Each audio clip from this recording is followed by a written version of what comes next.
안녕하십니까. 2월 1일 월요일 말씀 묵상 함께 시작하겠습니다.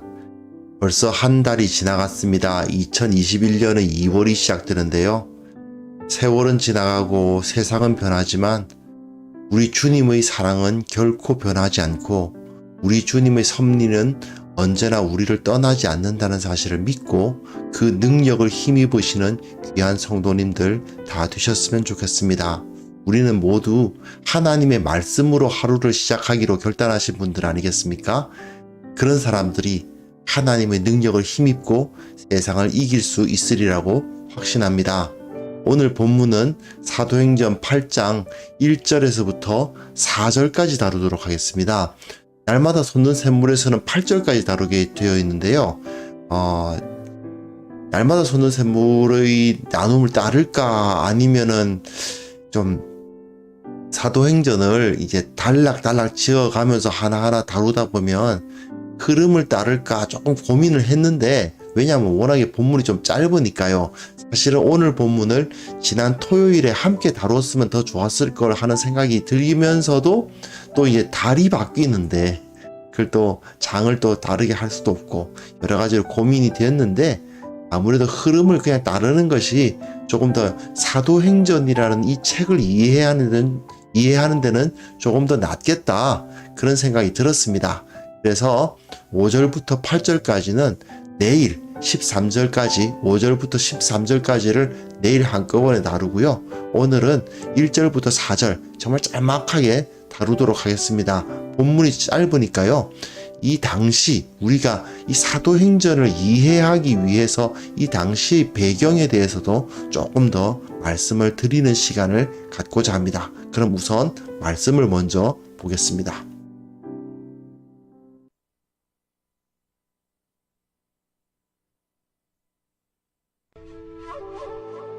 사울은 그가 죽임당함을 마땅히 여기더라. 그날에 예루살렘에 있는 교회에 큰 박해가 있어 사도 외에는 다 유대와 사마리아 모든 땅으로 흩어지니라. 경건한 사람들이 스데반을 장사하고 위하여 크게 울더라. 사울이 교회를 참멸할세 각 집에 들어가 남녀를 끌어다가 옥에 넘기니라. 그 흩어진 사람들이 두루 다니며 복음의 말씀을 전할세.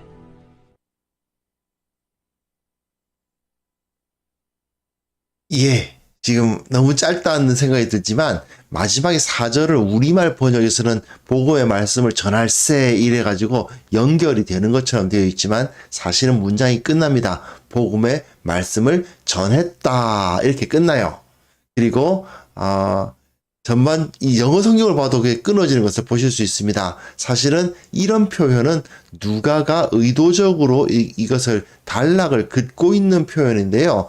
근데 이것을 우리말 번역에 따르면 이렇게 연결이 되니까 8절까지 한꺼번에 읽는 게 좀 나아 보입니다만은, 아무래도 성경은 한국어로 기록된 게 아니고 헬라어로 기록됐거든요. 신약 성경은 헬라어로 기록되어 있고 헬라어 기록의 흐름을 따르는 것이 맞고, 누가가 기록했는데 누가의 의도를 따르는 게 맞지 않겠습니까? 그래서 오늘은 이제 스데반의 순교, 그러니까 실제 54절부터, 그러니까 7장 54절부터 8장 4절까지를 사실은 한꺼번에 다루는 것이 조금 더 어울리긴 합니다. 하지만 또 안타깝게도 그 가운데 1월에서 2월로 넘어가다 보니까 날마다 솟는 샘물 같은 경우도 이제 7장에서 끊어야 아무래도 어울리죠. 그래서 이렇게 자른 것 같습니다. 그러면 여하튼 오늘 좀 본문이 짤막하지만요, 이 사울의 핍박과 이 스데반과 사울의 대조, 스데반이 죽지만 사울이 나타나는 그런 흐름을 여기서 보여주면서 스데반과 사울의 이야기가 맞춰지고 있거든요. 이걸 좀 이해했으면 좋겠습니다. 자, 우선 1절 보시겠습니다. 사울은 그가 죽임당함을 마땅히 여기더라. 스데반이 죽임당함을 마땅히 여겼다. 그날에, 그죠? 즉시 예루살렘에 있는 교회에 큰 박해가 있어서 사도 외에는 다 유대와 사마리아 모든 땅으로 흩어졌다라는 기록이 되어 있습니다. 그 날에라는 말이 하루 동안에라는 의미라고 보기는 조금 어렵습니다만은, 그러나 스데반의 순교와 함께 스데반만 죽인 것이 아니고 그 당시의 그 그리스도인들에 대한 대박해가 일어난 거죠. 그리고 아마 짧은 시간 내에 그 대박해가 일어나다 보니까 그 예루살렘 공동체는 유대와 사마리아의 모든 땅으로 흩어져 버리는 일이 벌어졌을 것입니다. 그런데 좀 재미있는 게 있죠. 사도 외에는, 사도들은 왜 예루살렘에 남아 있을 수 있었을까요? 그게 좀 재미있지 않습니까? 사도들이야말로 그리스도인들의 핵심부일 텐데 이 핵심부의 사람들은 오히려 박해를 피할 수 있었다는 것일까요? 아니면 사도들은 거기서 순교를 각오하고 우리는 예루살렘을 지킨다 하고 있었는데 하나님께서 지키셔서 이제 예루살렘 밖으로 안 나가도 되게 하셨다는 뜻일까요? 뭐 여러 가지로 생각해 볼 수 있습니다. 그런데 이걸 이해하기 위해서는 이 당시의 상황을 조금 이해할 필요가 있어요. 자, 사도들은 어떻게 예루살렘에 남아 있을 수 있었을까? 이것은 유대인들의 구성을 한번 생각해 보셔야 됩니다. 유대인들이 히브리파가 있고 헬라파가 있어요. 히브리파는 어떤 사람입니까? 예루살렘과 또한 그 유대 지역, 또 기껏해야 뭐 갈릴리 지역, 이런 지역에 모여 살던 사람들입니다. 그럼 다 그림 지도 한번 살펴보면요. 자, 여기가 예루살렘이거든요. 요 지역에 몰려 살던 사람들. 예. 요 지역에 몰려서 예루살렘을 중심으로 그 옛날에 그 고터에 몰려 살던 사람들이 있습니다. 즉, 자기 유대인들의 원래 고향 땅에 사는 사람들이죠. 이 사람들은 언어가 어떤 언어냐? 아람어입니다. 히브리어와 매우 비슷한 언어죠. 아람어를 기본적으로 사용합니다. 자기가 어릴 때부터 어머니로부터 배운 언어가 친구들하고 어릴 때 친구들하고 뛰어놀면서 사용했던 그 언어가 아람어예요. 그런데 그에 비해서 이 헬라파들이 있습니다. 헬라파란 어떤 사람들이겠습니까? 한마디로 말해서 우리식으로 말하면 교포들입니다. 한국인이라고 생각은 하고 있지만 실제로는 태어나기를 다 영어 쓰는 동네에서 태어나가지고 한국어를 할 줄은 아는데 영어가 훨씬 더 편한 사람들, 그런 사람들이 있죠. 예, 마찬가지입니다. 이 사람들은 이 지역이 아닌 이집트, 알렉산드리아,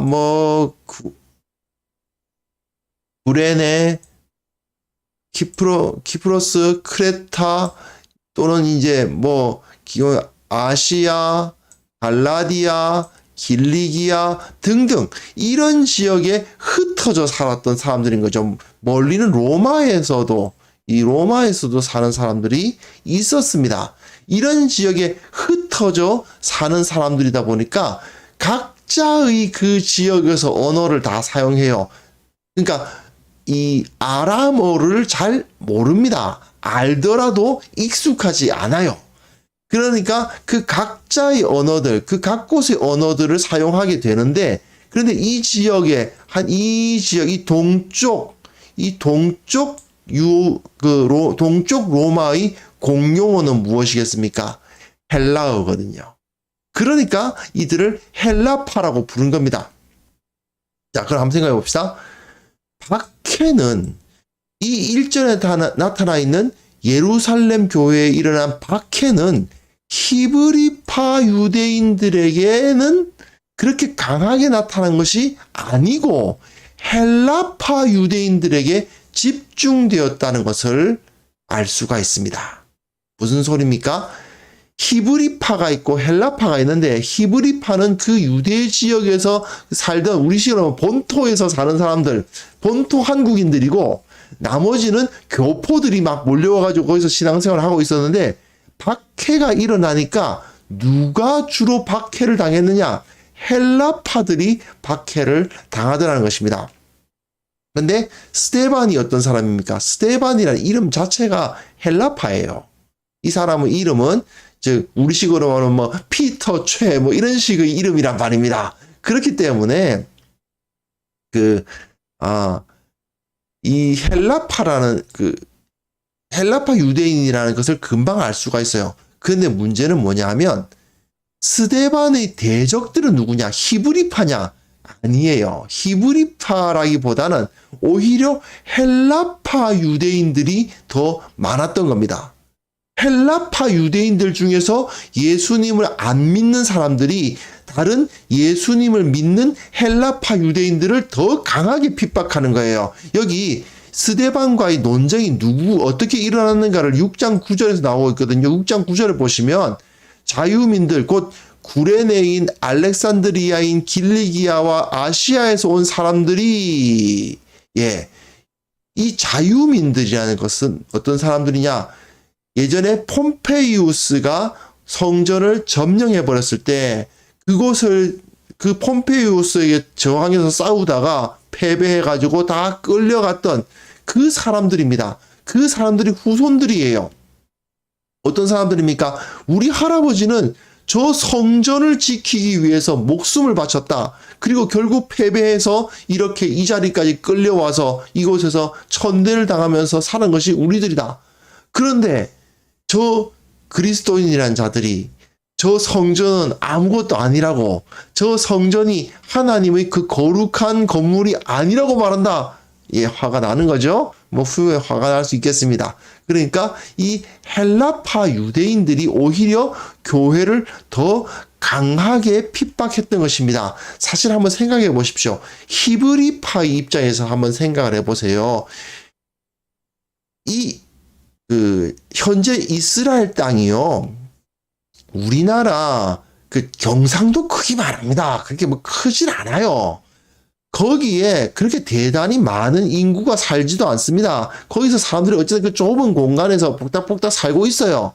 그러면 그 가운데서 예수라는 사람이 나타나가지고 어떤 운동을 벌였다가 뭐 대제사장으로부터 이단 정죄를 받아서 죽었어요. 그런데 그 가운데서 예수를 믿는 사람들이 나타나요. 그러면서 대제사장이 저 자들은 이단이다 막 이렇게 뭐 정죄를 했어요. 그런데 히브리파로서 히브리파 유대인 그리스도인들을 핍박하기가 쉽지가 않습니다. 왜 그럴까요? 우리 옆집 야채 가게 아저씨예요. 그렇지 않습니까? 내 아들 친구 아버지 뭐 이렇게 된다고요. 또는 뭐 사돈이 맺어져 있을 수도 있고 먼 친척 버릴 수도 있고 뭐 그래요. 그러다 보니까 저 사람들의 신앙이 잘못됐다고 생각을 하더라도 나는 유대인이고 예수 믿는 자들은 잘못된 엉터리 이단 신앙을 갖고 있다고 생각을 한다 하더라도 쉽게 돌을 들어서 던질 수 있을 정도의 핍박을 가하기는 쉽지 않습니다. 왜냐하면 히브리파끼리는 서로가 어쨌든 간에 지금까지 오랫동안 함께 살아왔던 사람들이고 혈연으로 뭐 이리저리 묶여 있고 친구 관계로 묶여 있고 이웃 관계로 묶여 있다고요. 그러다 보니까 좀 사실 우리도 그렇지 않습니까? 잘 아는 친구 중에서 뭐 여호와의 증인이나 뭐 신천지가 있다 칩시다. 그랬을 때 저 녀석이 이단이다라는 것을 알면서도 직접 가가지고 막 치고받고 싸우거나 막 대놓고 늘 계속 논쟁하거나 그러지 않죠. 그냥 대면대면해지면서 그냥 이야기 나오면 잠깐 이야기하다가 말고 뭐 그렇게 되는 경우가 많지 않습니까? 바로 그런 겁니다. 히브리파 사이에서는 별로 그렇게 강력한 핍박이 일어나지 않아요. 그러나 헬라파의 입장은 다르죠. 헬라파의 입장에서 생각해 보십시오. 자, 같은 헬라파일까요? 이 사람은 길리기아 출신이고, 이 사람은 아시아 출신이고, 이 사람은 구레네 출신이고, 이 사람은 알렉산드리아 출신이라고 합시다. 아시아 사람들이 길리기아 사람들과 어떤 정도의 유대감을 갖고 있을까요? 같이 헬라어를 쓰고 있다? 예. 헬라파란 말은 사실 히브리파 빼고 나머지라는 의미입니다. 중국 교포와 미국 교포가 서로 간에 그 유대감을 갖고 있을 리가 없잖아요. 일본 교포와 저 인도네시아 교포가 과연 서로 유대감을 가지고 있을까요? 서로 이웃이라는 생각이 들까요? 아니죠. 그러니까 헬라파들은 자기네들의 신앙에 안 맞는 다른 헬라파, 나는 아시아 출신인데 저 길리기아 출신의 저 이단들이 나타났다 이거예요. 나는 아시아 출신이고 근데 눈앞에 길리기아 출신의 이단들이 나타났다 이거예요. 그렇죠. 바로가 실력 행사하는 겁니다. 그냥 돌 들어 치고 잡아가지고 그 대제사장한테 끌고 가는 거예요. 그럼 대제사장 입장에서야 뭐 이단들 잡아가지고 그 체포해가지고 벌 주고 하는 거니까 가야바 입장에서야 대제사장 가야바 입장에서야 뭐가 문제겠습니까? 그러니까 다 허락이 되죠. 즉 그래서 사울도 길리기아 다소 출신입니다. 사울도 역시 사울도 헬라파예요. 헬라파로서 스데반 같은 헬라파를 다른 지역 출신의 헬라파들을 핍박하는 일이 벌어지고 있었다. 이걸 이해하셔야 됩니다. 그러니까 아무래도 교회가 핍박을 받되 그 중에서도 특별히 많은 핍박을 받은 사람들은 히브리파가 아니고 헬라파였다라는 걸 알 수 있죠. 그러니까 12사도들은 그 예루살렘에서 물론 어려움은 있었겠지만 그래도 자리를 피해야 할 정도의 생명을 유지하지 못할 정도의 위험까지는 겪지 않을 수 있었다라는 것을 볼 수 있습니다. 그걸 우리가 이해를 할 필요가 있어요. 이건 어떤 일이 벌어지느냐? 하나님께서 특별히 헬라파 유대인들 그들에게 하나님께서 핍박을 주신 거예요. 핍박을 주시면서 어떤 일을 벌이신 겁니까? 각자의 자리로 돌려보내신 것입니다. 각자의 그 고향으로 너희들이 난 곳으로 돌아가. 너희들이 원래 있던 곳으로 돌아가라고. 보내시고 그곳에서 다시 하나님의 나라를 이루시려고 마음을 먹으신 거죠. 자, 그 다음 2절부터 보십시오. 경건한 사람들이 스데반을 장사하고 위하여 크게 울었습니다. 근데 이 경건하다는 말이 율라베스인데요. 율라베스라는 그 헬라어인데요. 요게 신약에서 딱 4번밖에 안 나옵니다. 여기 하고요. 8장 2절하고요. 누가복음 2장 15절에서 그 시므온 예수님을 보고 그 아기 예수님을 보고 시므온이 이제 예수님을 기뻐하면서 축복하지 않습니까? 그 시므온이 경건했다라는 표현이 나오고 그리고 2장 5절에 경건한 유대인들이 천하 각국으로부터 와서 예루살렘에 머물러 있었다. 이 경건한 이 사람들이 나중에 베드로의 설교를 듣고 회심하게 되죠. 그리고 나중에 사도행전 22장에 경건한 사람이란 아나니아, 나중에 그 바울을 만나서 그 눈을 띄워주는 사람 아닙니까? 이 아나니아라는 사람이 다시 그 경건한 사람이라고 표현됩니다. 이렇게 딱 4번 써요. 누가만 이 단어를 사용합니다. 누가복음과 사도행전에서 3번, 누가복음에서 1번, 딱 4번 사용합니다. 이 경건하다는 표현은 결국 예수 그리스도를 아는 사람들이라는 것을 알 수 있죠.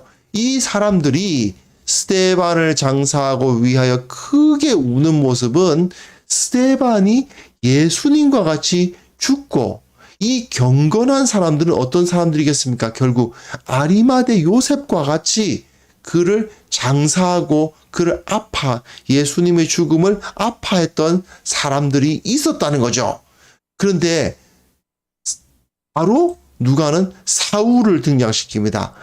스데반은 장사되고 위하여 크게 우는데 사울은 교회를 잔멸하고 있었습니다. 큰 핍박이 난 다음에 그 잘게 이제 흩어져 있는 각 집마다 찾아 들어가서 남녀를 끌어다가 옥에 넘기는 일을 사울이 하고 있습니다. 그런데 이 일을 스데반을 제시하고 사울을 바로 그 다음 절에 제시하고 있죠.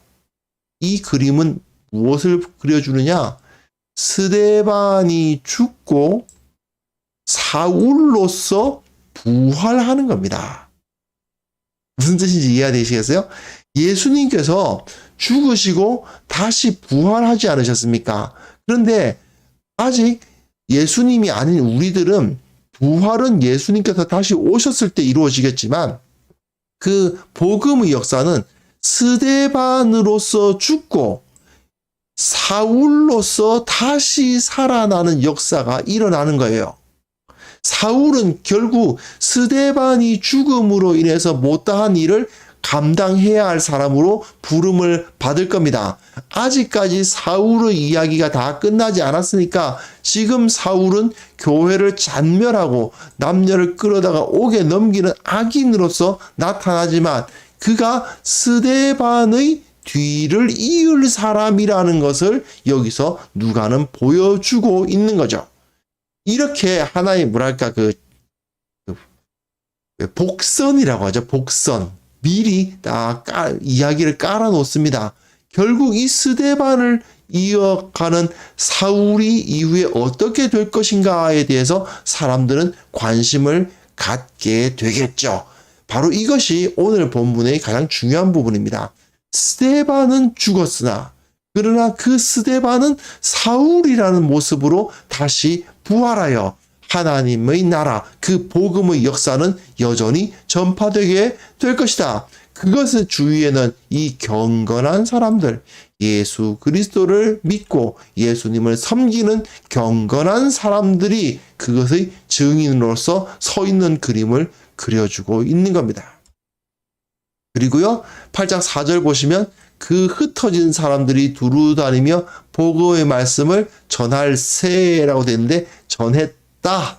복음의 말씀을 전했다라고 이제 한 단락을 끝내는 거예요. 자, 그러면 요게 어떤 표현들이냐면요. 누가가 사도행전을 읽어 보시면 아실 수 있는데 단락을 끊을 때마다 교회가 번성하는 이야기, 복음이 전파되는 이야기를 사용해요. 2장 47절에 보시면 그 오순절 이야기 끝나고 난 다음에 어떤 이야기가 나옵니까? 주께서 구원받는 사람을 날마다 더하게 하시니라. 이렇게 하고 한 단락 끝내거든요. 그리고 4장에서 그러니까 성전 미문에서 구걸하던 사람 일으킨 그 사건이 끝났을 때 누가는 이런 식으로 말을 끝낸단 말입니다. 무리가 다 성령으로 충만하여 담대히 하나님의 말씀을 전하니라 하고 끝내요. 그러니까 한 단락을 끝낼 때마다 이런 표현들을 써요. 6장 7절에도 마찬가지죠. 예, 허다한 제사장 무리도 이 도에 복종하였다. 하나님의 말씀을 점점 왕성했다. 이런 표현을 쓰고 그리고 이제 8장 40절 이건 아직까지 보지 않았는데 8장 40절에도 보면은 빌립이 복음을 계속해서 전하여 가이사랴에까지 이르렀다라는 표현을 쓰면서 계속해서 복음이 전파되었다라는 표현들이 나옵니다. 이 이후에도 계속 나와요. 9장, 10장 계속 나오는데 이런 식으로 복음이 전파되었다라는 말로 한 단락이 언제나 끝나요. 자, 누가는요. 지금 이 단락은 무엇입니까? 핍박을 받고 큰 박해를 받아서 교회가 뭉쳐있지 못하고 흩어져 버리는 사건이 벌어진 거 아닙니까? 아주 안 좋은 사건인 것 같은데 그런데 누가의 결론은 뭐예요? 복음의 말씀이 전해졌다. 복음의 말씀이 그 각 곳에 두루 다니며 전해졌다라는 말로 결말을 지어요. 이것은 이제 조금 앞으로 가서요. 앞으로 가서 구조 한번 보시면 이 6장 8절부터 8장 4절의 결론이기도 한 거죠. 스데반이 이렇게 핍박을 받고 죽음으로 말미암아 결국은 온 땅의 사람들은 복음을 전파하게 되었다. 이렇게 해석하시면 되겠습니다. 이게 바로 누가의 결론이죠. 자, 여러분, 누가는 이 짤막한 본문을 통해서 스데반은 죽었다. 그 때문에 교회는 핍박을 받았고 헬라파 유대인들이 특별히 큰 박해를 받아서 온 지역으로 흩어질 수밖에 없었다. 그러나 그들은 헬라파였기 때문에 사실 히브리파가 아니고 그들은 한국어보다는 영어가 더 편한 사람이고 우리식으로 말하면 말입니다. 오히려 국제적으로 나아가서 국제적인 일을 감당하기에 더 적합한 사람들이었기 때문에 그 각 곳에 흩어져서 복음을 전하는 데는 더 적임자들이었다.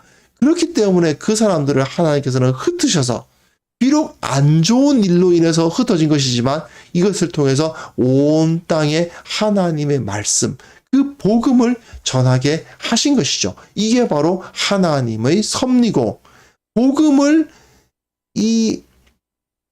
반대하는 자들이 예수 그리스도를 반대하는 자들이 복음을 아무리 핍박해도 핍박을 받으면 받을수록 오히려 더욱더 번성해 나가는 그런 역사가 일어나더라는 것을 볼 수 있는 것입니다. 이것은 지금 우리들에게도 마찬가지라고 생각합니다. 지금 우리도 어떻게 보면 굉장히 복음적으로는 많이 어려운 상황인 것 같습니다. 특별히 저는 이 흩어진 사람들이란 표현이 가슴에 탁 와닿아요. 지금 그렇지 않습니까? 우리 성도들이 모이지를 못해요. 흩어져 있습니다. 다 흩어져 있어요. 그러니 저 같은 목사 입장에서는 정말 많이 낙담되는 것도 사실이고 함께 얼굴을 보고 교제하고 축복하고 함께 먹고 마시며 함께 예배하는 그것이 얼마나 좋습니까? 그런 모습이 다시 한번 회복되었으면 좋겠다는 그런 마음이 너무나도 간절한 것은 사실입니다. 하지만 또한 하나님께서는 이 일을 통해서 흩어진 사람들을 통해서 그들이 두루 다니며 복음의 말씀을 전하는 일을 행할 수도 있겠다라는 생각을 하게 되었습니다. 사실은 이 유튜브가 그래요. 왜냐하면요. 지금 제 유튜브를 구독해주고 계신 분이 598명이더라고요. 좀 전에 제가 봤는데 598명인데 저희 함께하는 교회 성도님들이 50명이 안 되거든요. 그러면 12배나 되는 분들이 이 유튜브를 구독하고 계신 것입니다. 물론 매일마다 이것을 보시는 분들은 한 100명 정도 되시는 것 같고 나머지 분들은 가끔 보시는 것 같아요. 여하튼 이 성도들이 한 곳에 모이지 않고 흩어지다 보니까 오히려 유튜브를 사용하게 되고 또 여러 가지 온라인의 여러 다른 도구를 사용하게 되고 뭐 화상 통화, 화상 채팅 뭐 등등의 여러 가지 도구들을 사용하게 되고 그 도구들에 복음을 실어서 이것을 우연히 다른 사람들이 볼 수도 있고 믿음을 잃었던 사람들이 이것을 통해서 믿음을 되찾을 수 있지 않을까요? 이것을 통해서 성경에 대해서 알지 못했던 사람들이 알게 됨으로 말미암아 주님에 대해서 더 가까워질 수 있지도 그럴 가능성도 있겠죠. 예, 저는 그런 기대를 해봅니다. 하나님께서 이 흩어져 버린 이 상황을 어떻게 활용하실지 우리는 전혀 알지 못합니다. 저는 사실은 빨리 코로나19 사태가 끝나고 빨리 다 함께 모여서 함께 떡을 떼고 떡과 포도주를 가지고 주님의 몸과 피를 기념하며 함께 교제하고 얼굴과 얼굴을 맞대고 보며 기뻐하는 그날이 빨리 왔으면 좋겠다는 마음밖에 제 개인적으로는 정말 그걸 너무나도 바라고 있습니다. 하지만 그럼에도 불구하고 하나님께서는 우리를 이 어려움을 통해서 흩어지게 하시고 그 흩어진 곳에서 하나님의 아픔을 느끼게 하시고 하나님의 말씀에 집중하게 하시고 그리고 하나님께서 우리가 알지 못하는 어떠한 일로 교회를 다시 한번 일으켜 세우실 것이다.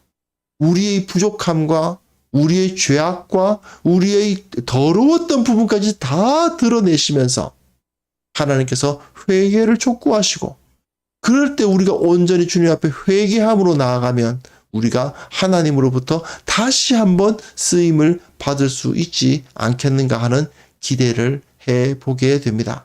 이 시간 비록 짧은 본문이지만 정말 그 흩어진 사람들이 두루 다니며 이 복음의 말씀을 전했다라는 핍박받고 흩어지고 모임을 가지지 못하는 그런 상황이 벌어진다 하더라도 이것이 하나님께 영광으로서 쓰임받을 수 있으리라는 그러한 믿음을 우리가 한번 회복할 수 있었으면 좋겠습니다. 이것을 우리의 기도 제목으로 놓고 함께 기도하는 시간 가졌으면 합니다. 함께 기도합시다.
하나님 아버지, 우리가 경험하고 있는 이 모든 일들이 주님의 손에 쓰임받을 수 있음을 믿게 하여 주옵소서.